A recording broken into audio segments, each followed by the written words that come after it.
ही आहे पुणे महापालिकेच्या अधिकाऱ्यांच्या निष्काळजीपणाची धक्कादायक कहाणी।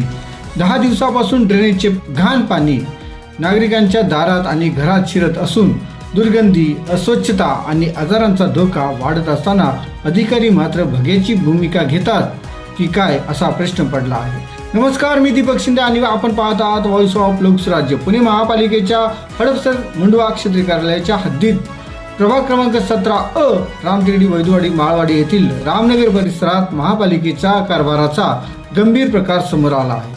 येथील गोल चेंबरमधून गेल्या 10 दिवसापासून ड्रेनेजचे घाण पाणी रस्त्यावर आणि नागरिकांच्या घरात शिरत आहे।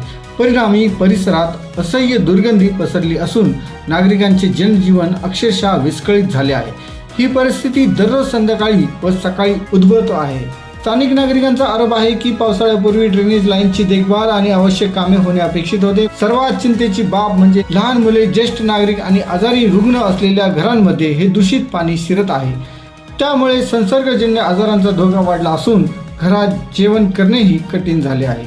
नागरिकांचे म्हणणे आहे की वारंवार तक्रारी करूनही संबंधित अधिकारी व कर्मचारी घटनास्थळी येत नाहीत। त्यामुळे संतप्त नागरिकांनी महापालिकेच्या निष्काळजीपणावर तीव्र नाराजी व्यक्त केली आहे। प्रश्न असा आहे की नागरिकांच्या आरोग्याशी खेळणाऱ्या या गंभीर समस्येकडे पुणे महापालिका आणखी किती दिवस दुर्लक्ष करणार? एखादा मोठा आजार पसरल्यानंतरच प्रशासनाला जाग येणार का? स्थानिक रहिवाशांनी ही समस्या तातडीने सोडवून ड्रेनेज व्यवस्था सुरळीत करण्याची मागणी केली आहे। या संपूर्ण प्रकरणावर व्हॉइस ऑफ लोकसुराज्याचे लक्ष असून प्रशासनाने तातडीने कारवाई करावी हीच नागरिकांची अपेक्षा आहे। या आणि अशाच निर्भीड व परखड बातम्यांसाठी आजच व्हॉइस ऑफ लोकसुराज्याला लाईक, फॉलो, सबस्क्राईब आणि शेअर करा।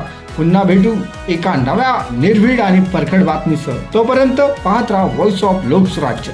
धन्यवाद।